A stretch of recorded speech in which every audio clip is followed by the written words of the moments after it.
Shalom, peuple de Dieu, content de vous savoir connecté de partout. Nous, c'est le temps des disciples ministrés. Nous croyons qu'il n'y a pas de témoin sans témoignage, qu'il n'y a pas de témoignage sans puissance, qu'il n'y a pas de puissance sans connaissance, qu'il n'y a pas de connaissance sans révélation, il n'y a pas de révélation sans crucifixion, il n'y a pas de crucifixion sans amour, et il n'y a pas d'amour sans Dieu, car Dieu est amour. Moi, c'est votre bien-aimé Bill Kisembe Amissi. Et par la grâce de Dieu, aujourd'hui, je répondrai aux questions qui m'ont été posées, particulièrement à deux questions qui m'ont été posées. Et ces deux personnes m'ont posé une question, mais sous deux angles différents. Alors, j'aimerais partager avec vous, premièrement, ces deux questions et vous allez comprendre sur quoi nous aurons, pourquoi pas, le temps de partager la journée d'aujourd'hui. La première personne m'a posé la question, elle m'a dit, comment anéantirais-je les jougs ou comment anéantir les jougs? Alors, j'ai posé, tout en connaissant la réponse, mais je lui ai quand même posé la question, c'est quoi les jougs selon vous? La personne m'a dit, les jougs, c'est un poids que l'ennemi met sur notre vie, enfin, pourquoi pas, de nous oppresser et de nous empêcher de ne pas exceller. Je lui ai dit, ok, ça va, je comprends. Et quelques heures après, une autre personne m'a envoyé un message. Et c'est sur Telegram, vu que tout ce que nous faisons se trouve sur Telegram. By the way, si vous voulez, pourquoi pas être parmi nous et commencer à prier avec nous en direct chaque dimanche à partir des 20h juste. Et si vous voulez peut-être avoir quelqu'un qui vous orientera, qui vous encadrera, qui vous suivra de près, malgré la distance, etc., vraiment, nous sommes là. Et nous partagerons, pourquoi pas avec vous, la petite connaissance, la petite grâce que l'Éternel nous a accordée. Donc, nous sommes en direct chaque dimanche à partir des 20h juste, heure de Cape Town, jusqu'au plus tard 22h juste. Mais souvent, nous clôturons à 21h30. Alors, la deuxième personne m'a posé une autre question. Et la question, c'était quoi? Comment peux-je mettre fin à ces cycles de malédiction? Cycles de malédiction. Et quand la personne a parlé de ça, j'ai compris que la personne nécessitait de vivre euh, en quelque sorte les malédictions qui nécessitent, pourquoi pas, d'accompagner la vie de cette personne. Et moi, je vous demanderai, si vous connaissez quelques personnes, peut-être vous-même, vous posez les mêmes questions, par la grâce de Dieu, au travers de cet enseignement, vous aurez la réponse à vos questions. Et personnellement, je ne peux pas ajouter autre chose, ce n'est que les choses qui se retrouvent dans la parole de Dieu.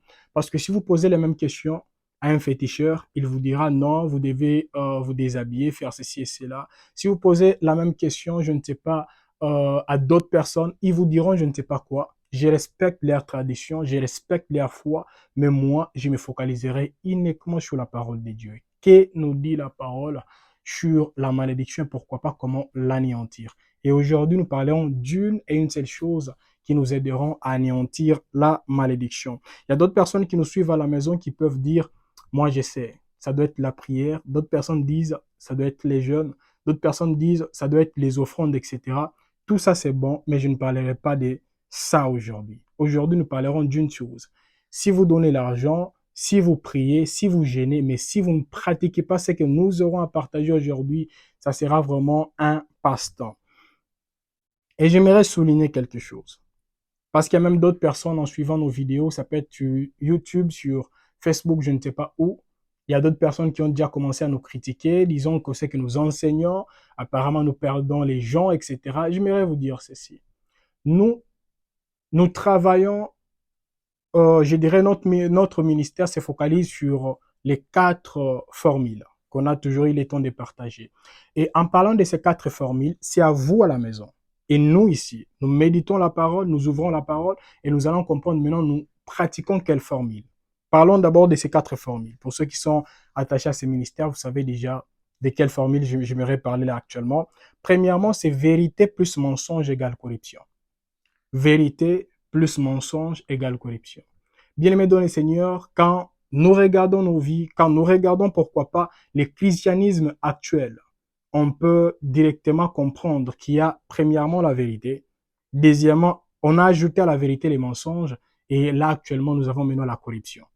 Donc, les enfants de Dieu ne manifestent plus la même gloire, c'est parce que nous avions été corrompus. Des deux, c'est la vérité plus la réalité égale frustration. Ça veut dire, il y a d'autres personnes, vous savez que la Bible nous dit que vous devez être guéri. La Bible nous dit que vous devez vivre dans la protection totale, etc. Mais quand vous dormez, vous êtes attaqué même dans vos songes, etc. Maintenant, vous posez la question, c'est quoi les problèmes? C'est parce que vous combinez les deux choses. Il y a premièrement la vérité. Deuxièmement, vous ajoutez avec la réalité ce que vous voyez. Et ça ne peut que donner naissance à la frustration. Troisièmement, nous avons la vérité plus la vérité plutôt moins révélation égale destruction. C'est la même chose qui s'est passé avec plusieurs personnes dans la Bible, même dans notre génération. Combien de personnes tuent d'autres personnes au nom de Dieu, mais n'ayant pas la révélation de qui est Dieu. Maintenant, là, nous avons la vérité moins révélation égale destruction. Ça détruit la vie de plusieurs personnes. Combien de personnes aujourd'hui pensent que chasser les démons, il faut seulement claquer les mains.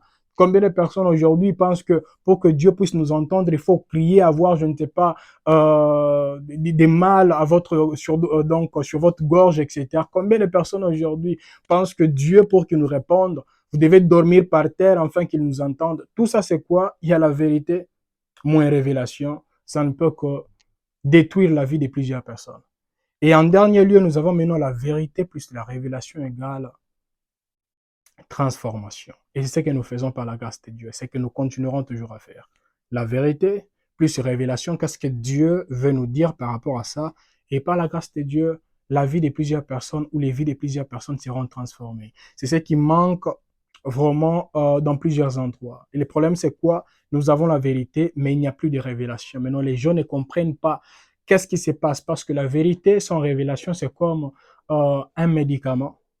Mais sans une bonne ordonnance, ça va tuer quelqu'un. Parce que les médicaments peuvent guérir et les médicaments peuvent également tuer. Alors, voilà pourquoi nous sommes en train vraiment de nous focaliser sur ça afin que nous puissions comprendre par la grâce de Dieu. Alors, rentrons à notre enseignement. Comment anéantir les jougs ou comment mettre fin à ces cycles de malédiction? Ce que j'aimerais dire, les premiers passages qui doivent nous accompagner, c'est quel passage? Nous sommes dans Proverbe chapitre 26, le deuxième verset. La parole de Dieu nous dit, comme l'oiseau s'échappe, comme l'hirondelle s'envole, ainsi la malédiction sans cause n'a point d'effet. On nous dit la malédiction sans cause n'a point d'effet. Pour vous échapper, il faut que cette malédiction ne puisse pas avoir de cause. Voilà pourquoi Jésus-Christ a dit dans Jean chapitre 14, le verset 30, il a dit, je ne parlerai plus guère avec vous, car le prince du monde vient. Il n'a rien en moi. Jésus-Christ pouvait se regarder lui-même et dire, waouh, le diable, il vient, c'est vrai, mais il n'a rien en moi et il ne peut rien me faire. Et c'est la même chose qui s'est aussi manifestée quand les enfants d'Israël allaient vers la terre promise. La parole de Dieu nous dit que Balak a suivi Balaam en fait de maudire le peuple d'Israël. Et la parole nous dit ici, qu'en voulant tout faire, dans Nombre chapitre 23, le verset 8, lui-même, Balaam a dit, comment maudirais-je celui que Dieu n'a point maudit? Comment serais-je irrité quand l'Éternel n'est point irrité? Amen. Et en descendant, c'est quand il a commencé à dire, en parlant de quoi? De la prophétie. Dieu n'est pas un homme pour mentir ou un fils de l'homme pour se repentir, etc. Donc, ça, c'est un féticheur parce qu'il y a d'autres personnes qui ne savent même pas que ce n'était pas un serviteur de Dieu qui avait prononcé ceci ou ce n'était même pas Dieu lui-même, mais c'était un féticheur, s'il vous plaît. Et qu'est-ce qui a fait la force des enfants d'Israël et qu'est-ce qui fera votre force et qu'est-ce qui anéantira, pourquoi pas, la malédiction, peut-être qui se manifeste dans votre vie ou qui se manifeste dans la vie d'autres personnes, c'est quoi? C'est une seule chose. C'est la chose pour laquelle, pourquoi pas, nous aurons le temps de partager aujourd'hui. Alors, la parole de Dieu nous dit, Dieu résiste aux orgueilleux, mais il fait grâce aux humbles. Aujourd'hui, nous parlerons de l'humilité et de l'orgueil. Parce qu'il y a d'autres personnes, comme je le disais au début, j'espère que vous comprenez maintenant, pouvez bon prier, pouvez bon jeûner, pouvez tout faire, mais si vous continuez à demeurer ou à être compté parmi les orgueilleux, il y a également des choses qui ne se passeront jamais dans votre vie. Tout ça, c'est quoi? Parce que Dieu résiste aux orgueilleux. Mais qu'est-ce que le diable fait? Comme il sait que Dieu résiste aux orgueilleux, il te poussera afin que tu deviennes orgueilleux. Parce que si tu deviens orgueilleux, ça veut dire le diable t'a déjà eu, même tes prières, même tes jeûnes, tout ce que tu feras, rien n'aboutira. Alors aujourd'hui, j'aimerais que nous puissions, pourquoi pas, ouvrir nos Bibles à la maison. Nous allons commencer. Nous sommes toujours les mêmes enseignements, les mensonges liés à la prière. Mais là, nous voulons ouvrir, pourquoi pas, une autre parenthèse. Peut-être ça prendra 3 vidéos ou 4 vidéos. Et nous continuons toujours avec ça. Maintenant, nous serons dans les livres d'Esther. Nous sommes dans les livres d'Esther. Esther, les chapitres premiers. Esther, chapitre premier, pour ceux qui lisent, ils savent déjà que nous parlons de Vasti. Ne soyez pas pressés. Peut-être on parle également de vous. Esther, chapitre premier, du 9e verset au 12e verset. Je vais lire au nom de Jésus-Christ de Nazareth. La reine Vasti fit aussi un festin pour les femmes dans la maison royale du roi Assuérus. Le 7e jour, comme les cœurs du roi étaient réjouis par les vins, il ordonna à Meumam, Bigta, Arbona, Bigta, Abagta, Zétar et Carcasse, les 7 uniques qui servaient devant le roi Assuérus, d'amener en sa présence la reine Vasti, avec la couronne royale, pour montrer sa beauté au peuple et aux grands, car elle était belle de figure. Verset 12. Mais la reine Vasti refusa de venir. Quand elle reçut par les eunuques l'ordre du roi, et le roi fut très irrité. Il fut enflé de colère. Amen. Bien-aimé dans le Seigneur, j'aimerais dire quelque chose. Avant que je n'entre en profondeur sur cette histoire de la reine Vasti, j'aimerais seulement nous dire, pourrions-nous lire à la maison? Nous sommes dans Jérémie chapitre 17, le verset 4. Jérémie 17, le verset 4. La parole de Dieu nous dit, tu perdras par ta faute l'héritage que je t'avais donné. Je t'asservirai à ton ennemi dans un pays que tu ne connais pas, car vous avez allumé le feu de ma colère, et il brûlera toujours. Amen.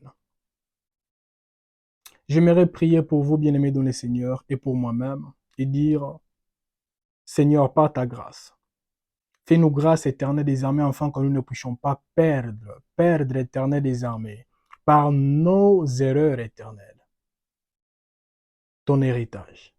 Je sais que tu nous as donné des choses, je sais que tu as prophétisé des choses nous concernant, mais Seigneur, je ne veux pas, éternel, et fais-nous grâce, afin que nous ne puissions pas perdre l'éternel des armées, notre héritage, au travers éternel des armées de nos erreurs, pourquoi pas, de notre orgueil. C'est en ton nom Jésus-Christ de Nazareth, j'en suis prié, je dis Amen. Bien-aimé dans le Seigneur, comme je l'ai dit aujourd'hui, je parlerai, vraiment je me focalisais tellement sur la vie de la reine Vasti, mais prochainement, je continuerai maintenant, j'entrerai et je développerai sur la vie de la reine maintenant Esther.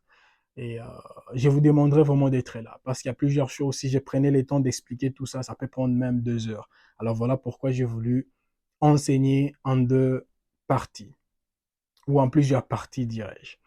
Alors, ici, la parole de Dieu nous dit que c'était le 7e jour, en lisant la parole, le 7e jour. Et en parlant du 7e jour, ça veut dire c'était la journée finale de cette fête.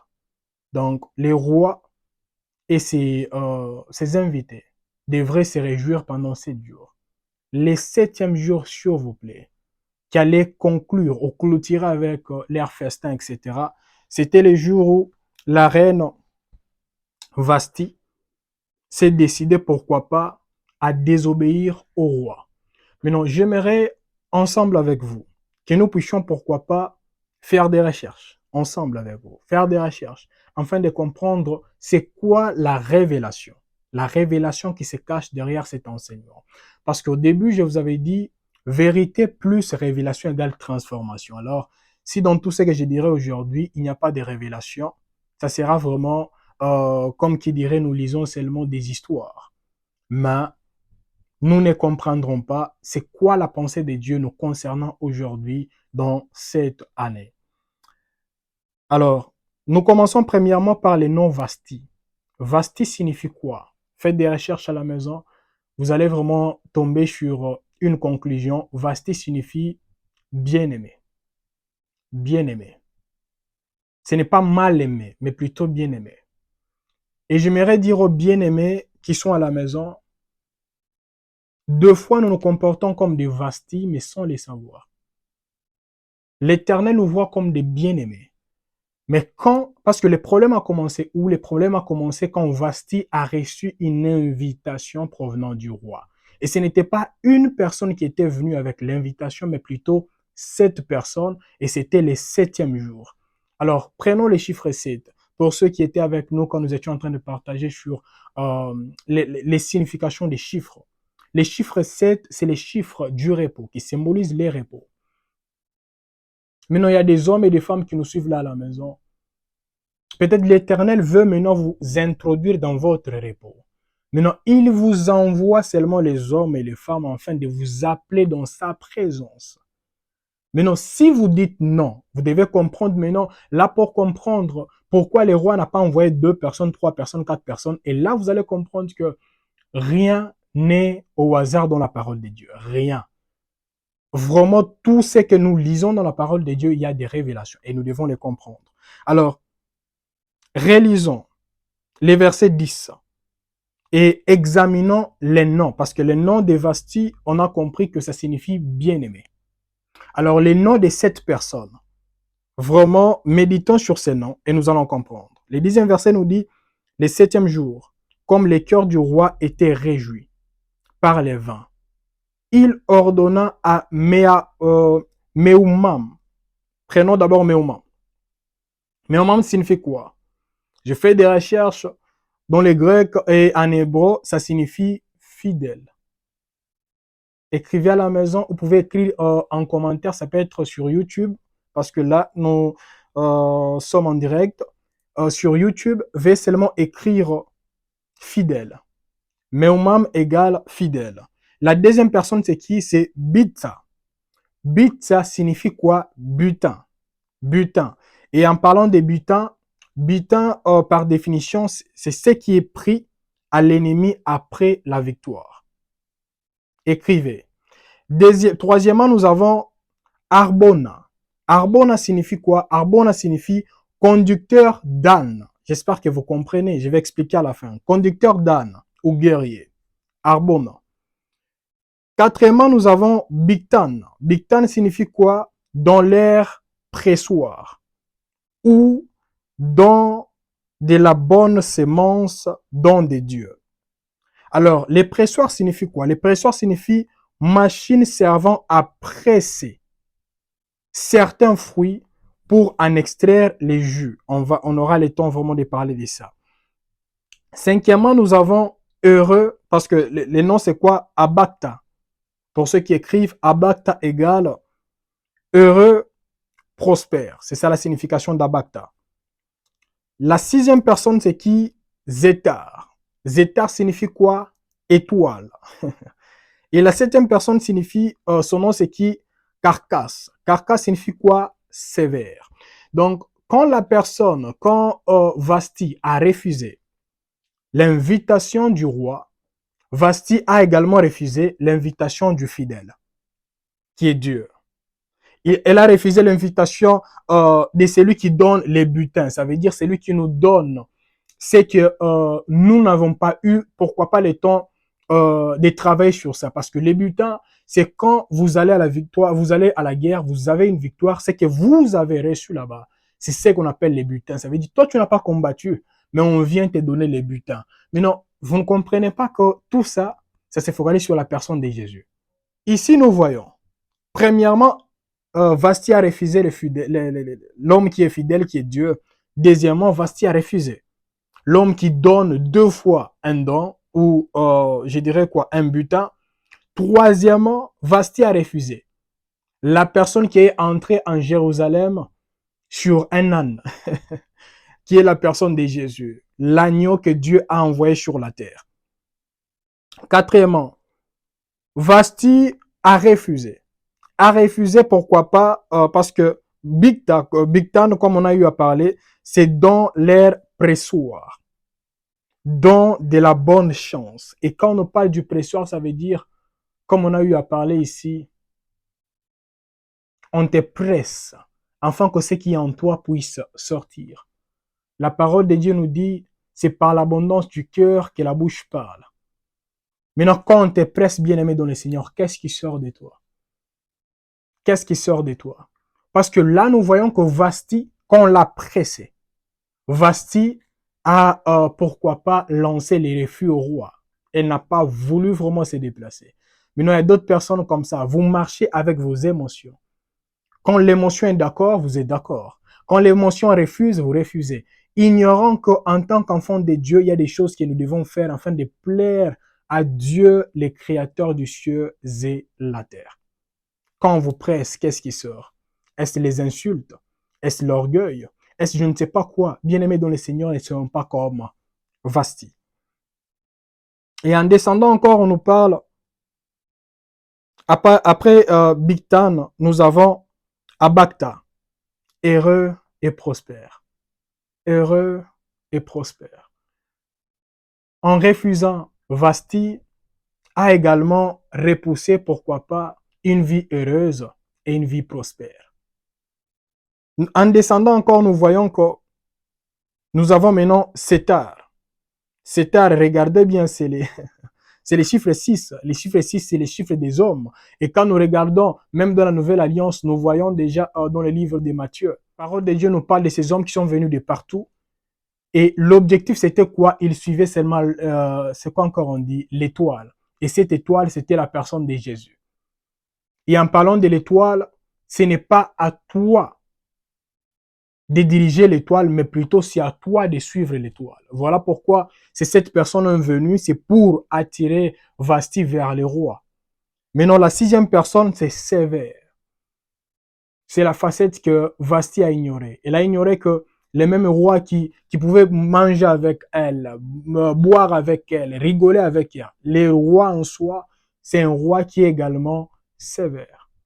Bien-aimé dans le Seigneur, combien de personnes aujourd'hui, Dieu vous a appelé depuis très longtemps. Il vous a appelé.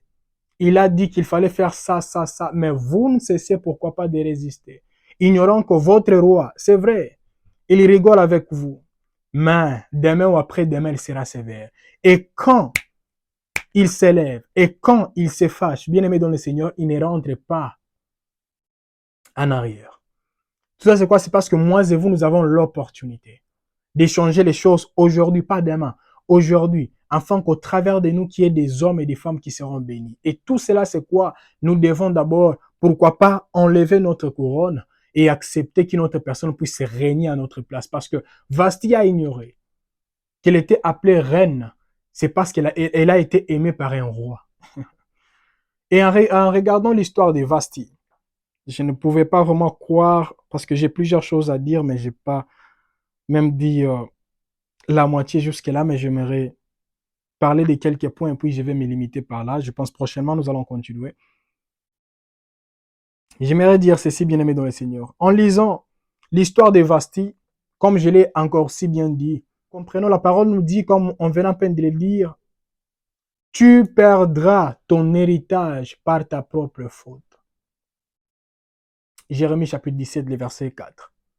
Bien-aimé dans le Seigneur, s'il te plaît, ne permets pas que tes erreurs, ne permets pas que tes émotions, ne permets pas que, je ne sais pas, tes péchés puissent te disqualifier là où Dieu t'a placé. Parce que le livre d'Esther a commencé avec Vasti, mais le livre se conclut avec l'histoire d'Esther. Et pourtant, Esther n'était même pas sur la liste. Et tout ça, c'est quoi? C'est parce que Vasti ignorait qu'elle n'était pas seule dans cette nation-là. Elle n'était pas seule.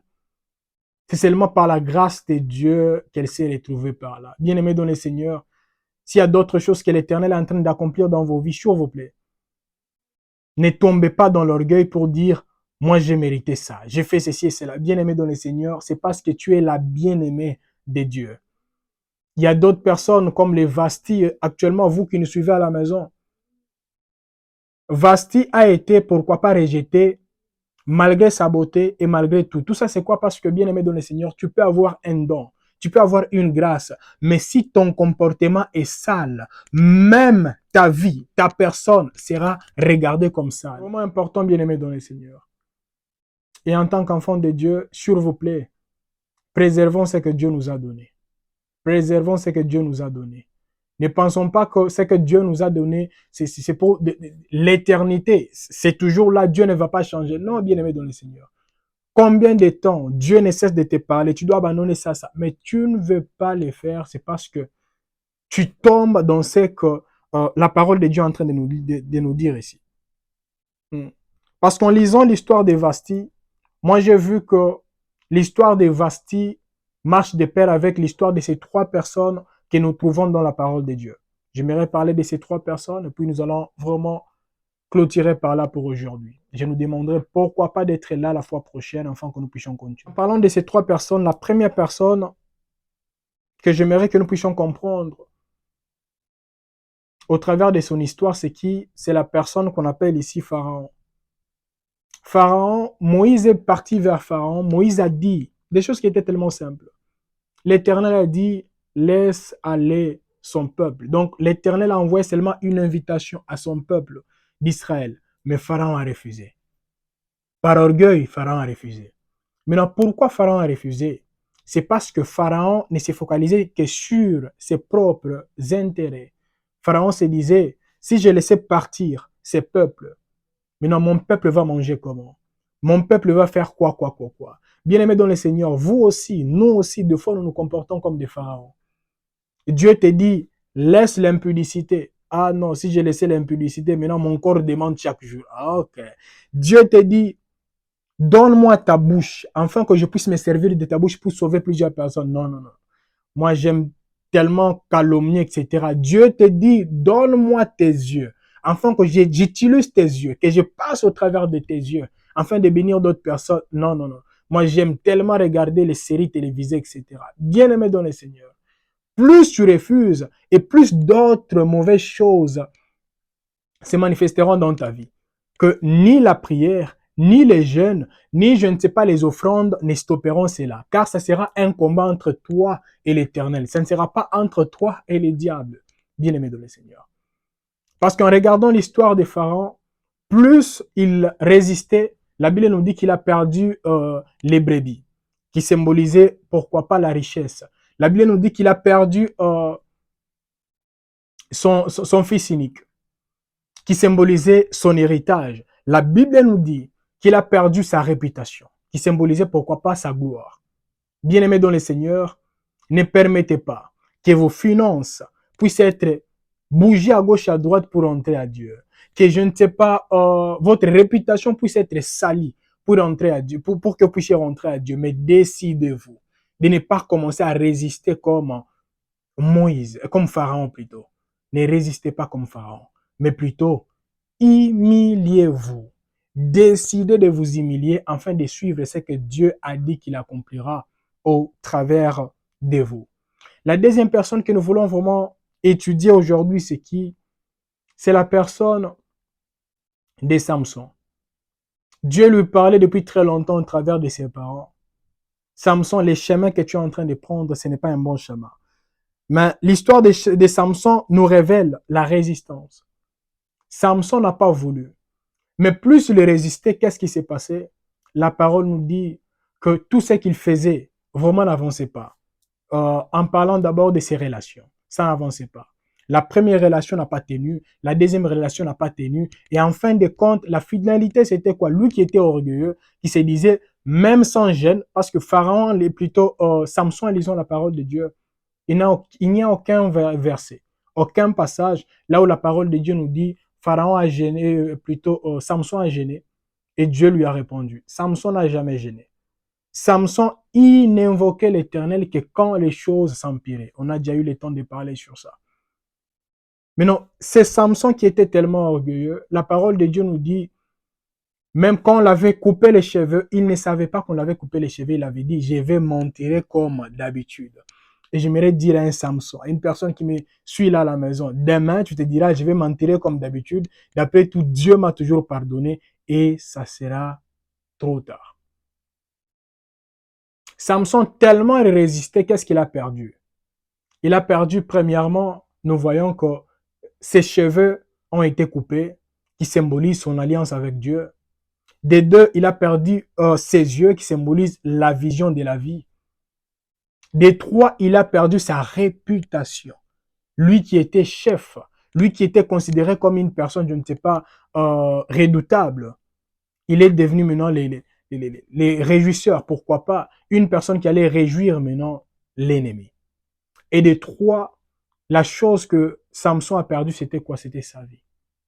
La finalité, c'est quoi? Samson était mort. Bien-aimé dans le Seigneur, regardez très bien Samson. C'est après avoir perdu ses yeux que Samson était prêt à mourir pour le peuple d'Israël. Ignorant qu'il était né, c'est pour ça. Et j'aimerais dire aux hommes et aux femmes qui me suivent, c'est bon de prier, c'est bon de gêner, c'est bon d'offrir, c'est bon de faire toutes ces choses. Mais si vous ne vous humiliez pas, ça serait un passe-temps.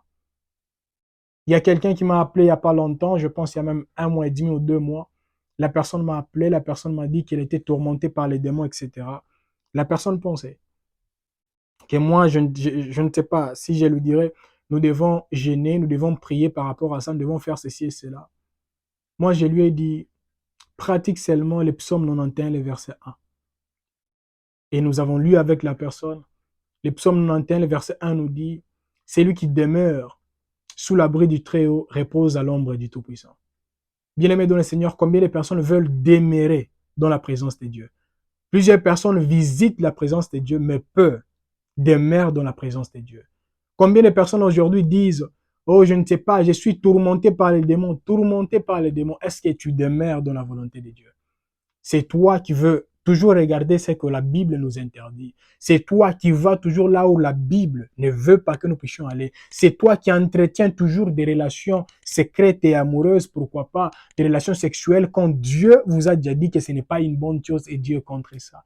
Et la parole nous dit, Dieu résiste aux orgueilleux. Tu peux être là, tu peux avoir un titre à l'église, tu peux avoir je ne sais pas quoi, mais si tu as un orgueil en secret, bien aimé dans le Seigneur, il y a des choses qui ne changeront jamais et au grand jamais dans ta vie. Au grand jamais dans ta vie. Alors en lisant l'histoire de Vasti, nous comprenons que Vasti également, elle a perdu quoi? Premièrement, elle a perdu sa couronne. Deuxièmement, elle a perdu son amour envers son mari. Et troisièmement, elle a perdu sa réputation. Bien aimé dans le Seigneur, la Bible nous dit, Jérémie chapitre 17, les versets 4, je continuerai à répéter ces passages dans cette série d'enseignements. La Bible nous dit, tu perdras ton héritage par ta propre faute. Bien-aimé dans le Seigneur, ne perds pas l'homme que Dieu t'a déjà envoyé à cause de ton erreur. Ne perds pas la femme que Dieu t'a envoyée à cause de ton erreur. Ne perds pas, pourquoi pas les relations. Ne perds pas l'intimité avec le Saint-Esprit à cause de ton erreur. Et en lisant l'histoire de Vasti, une chose qui m'a beaucoup touché, c'est une chose que j'aimerais, pourquoi pas, nous demander, bien aimé dans le Seigneur, que nous puissions comprendre quelque chose. Comment détecter les Vastis? Pour détecter les Vastis dans nos vies, regardez seulement ces hommes et ces femmes. Ils ont cette histoire. Ce que je vais citer là. Les Vastis, vraiment, tu peux être un homme ou une femme, mais si tu manifestes ça, ça veut dire que tu es aussi parmi les Vastis. Alors les Vastis, on sait que moi j'appelle une humilité sélective. Et en parlant d'une humilité sélective, ça veut dire elle s'humilie, ceci et seulement si il y a son avantage. Et quand elle veut s'humilier. C'est ce que les Français appellent les billets de confirmation. Par définition, c'est quoi les billets de confirmation? Les billets de confirmation est un billet cognitif qui consiste en une tendance très commune à ne rechercher et à ne prendre en considération que les informations qui confirment les croyances et à ignorer ou sous-estimer l'importance de celles qui les contredisent. Bien-aimés dans le Seigneur, combien les personnes ont les billets de confirmation? Surtout d'autres personnes, quand tu lui prêches l'évangile, tu lui dis, la Bible nous dit ça, ça, ça, ça. La personne est d'accord avec toi et si et seulement si tu prononces une parole qui va de pair avec sa croyance. Mais si la parole est tellement claire, la parole nous dit tu dois croire en ça, ça, la personne refuse cela. Bien-aimé dans le Seigneur. Même en parlant de la prière, tu ne peux pas me dire que tu es une femme de prière, tu es un homme de prière, si tu n'es pas humble. Non, non. Même dans 2 Chroniques chapitre 7, le verset 14, la parole nous dit, mais non, qu'est-ce que nous devons faire même avant de prier? La parole nous dit, si les peuples sur qui est invoqué mon nom s'humilient, prient et cherchent ma face, s'humilient. Donc l'humilité a précédé la prière, bien-aimé dans le Seigneur. S'humilient. Voilà pourquoi quand nous lisons, nous voyons Daniel, avant de prier, Daniel s'agenouiller, Jésus s'agenouiller. S'agenouiller, c'était un symbole de dire que je m'humilie devant toi, Dieu. Je m'humilie devant toi. Maintenant, posons-nous la question, quand vous priez, êtes-vous parmi les personnes qui savent également s'humilier?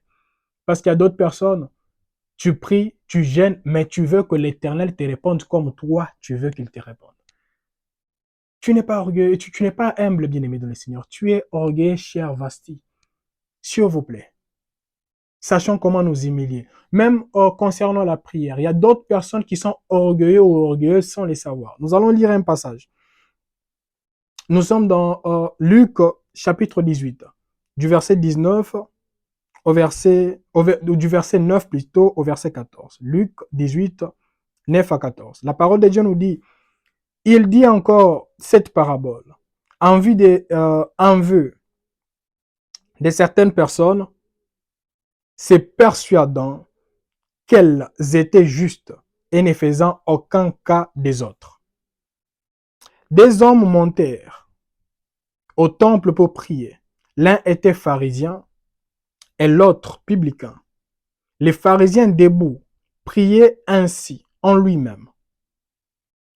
Ô Dieu, je te rends grâce de ce que je ne suis pas comme les restes des hommes. Vous comprenez?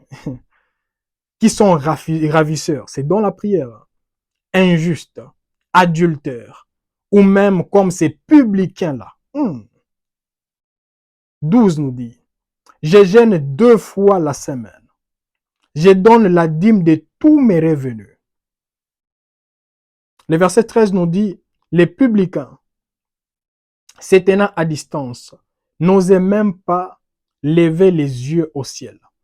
Mais il s'est frappé la poitrine en disant, ô Dieu, sois apaisé envers moi, qui suis un pécheur. Je vous l'ai dit, celui-ci descendit dans sa maison justifié plutôt que l'autre. Car quiconque s'élève sera abaissé, et celui qui s'abaisse sera élevé. Amen.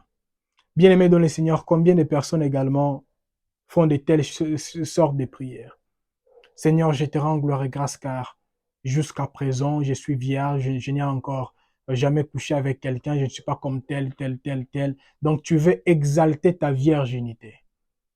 Tu veux exalter ta virginité au lieu d'exalter d'abord la grâce de Dieu. La grâce de Dieu. Parce qu'il y a d'autres personnes qui ont perdu leur virginité. Ce n'est pas parce qu'ils ont voulu, mais plutôt parce qu'ils ont été violés. Mais c'est important, bien aimé dans le Seigneur, afin que nous puissions être humbles. Humbles, même dans la prière. Maintenant, il y a même d'autres personnes, Seigneur, je te rends gloire et grâce parce que moi, j'ai construit des maisons, etc.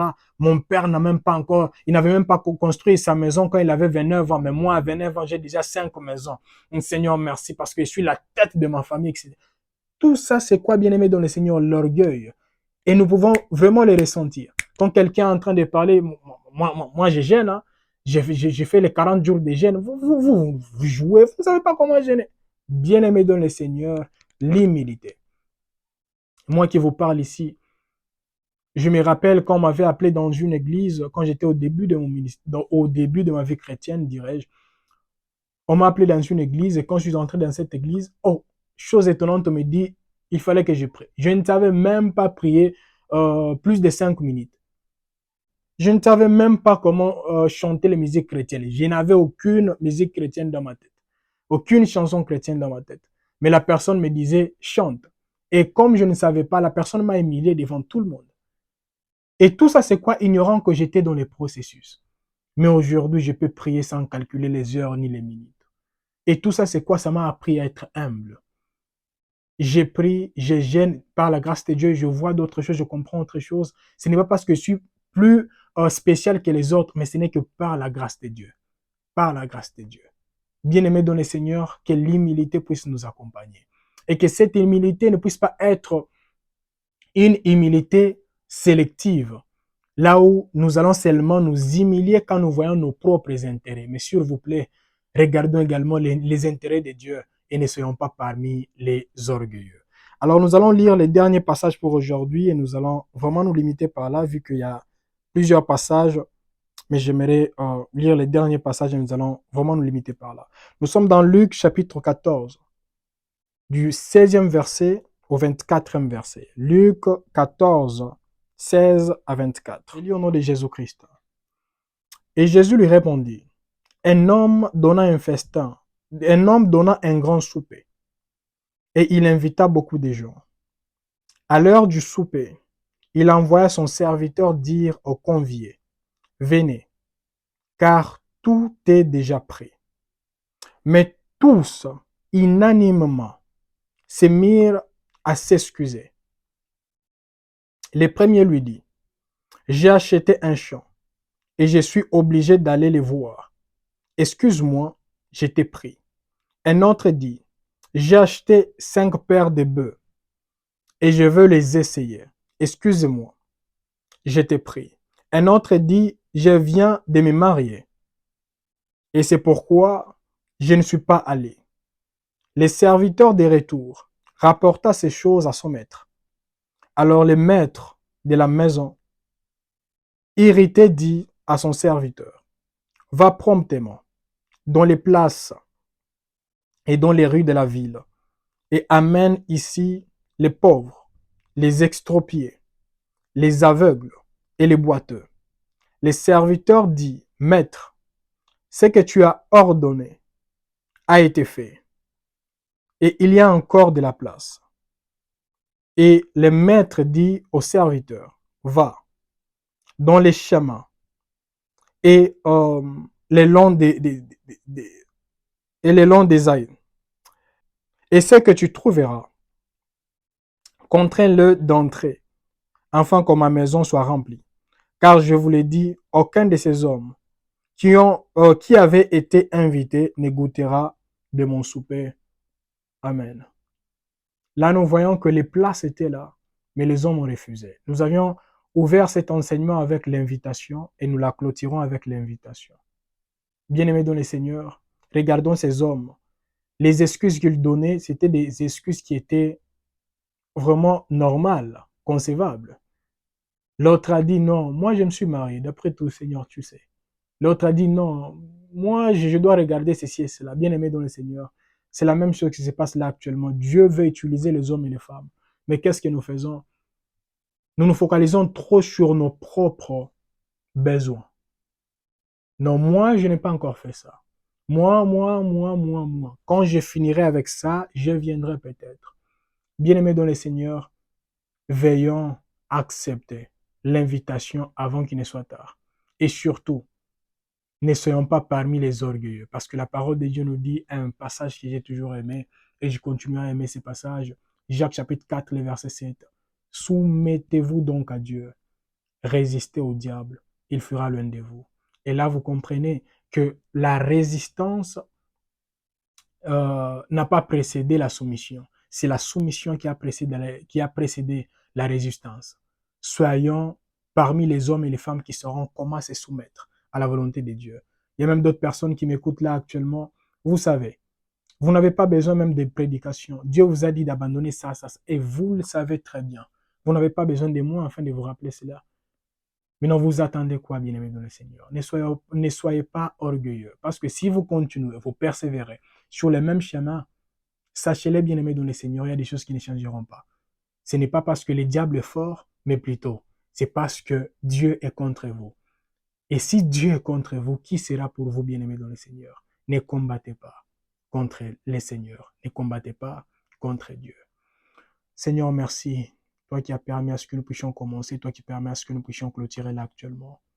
S'il te plaît, je t'en supplie.